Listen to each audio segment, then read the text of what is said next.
Well, the state budget process typically starts with that wish list and ends up with a compromise that keeps Pennsylvania functioning for another year. And by its very nature, compromise means everyone involved has to give up some things they really want. But could both Democrats and Republicans still have a shot at having their wishes granted? Seth Kaplan is here with that. Hi, Seth. Hey, Senator Valerie, if you ask Democrats to name their biggest wish that hasn't come true, they'll tell you it's a minimum wage increase. Republicans say those aren't two sides of the same coin. The vouchers they want are actually in the budget bill. Minimum wage isn't. But with pressure on both parties and the governor to get a deal done, are vouchers really dead? And could minimum wage be back in play?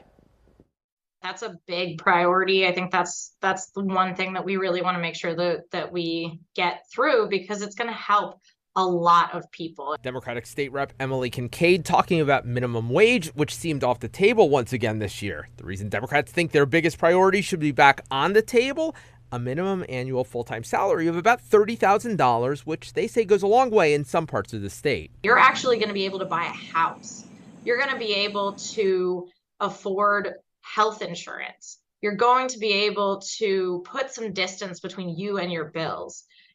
The fact that it's half of that right now, you're making $15,000, $16,000 a year. The House Dem perspective about the biggest GOP priority, vouchers? I think the vouchers is done. The governor has committed to a line item veto on the vouchers. Voucher supporters say that's a shame. There's no centralized list yet of public schools where students would be eligible. But based on test scores, some city schools in York and Harrisburg look likely to make the cut. The would-be consolation prize for parents with kids in low-scoring schools: $2,500 if they have a child who is in half-day kindergarten, $5,000 per child from kindergarten to 8th grade, $10,000 per high school student for a parent to take their child out of public school and place them in a private school. All in a way Republicans say is different from voucher plans typically opposed by Democrats. They would be fully funded out of Pennsylvania's income tax. So the school districts wouldn't lose any money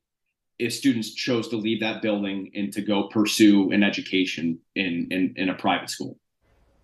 Democrats say that's a distinction without a difference. They say if the state has $100 million to spend, use it on public schools, not vouchers.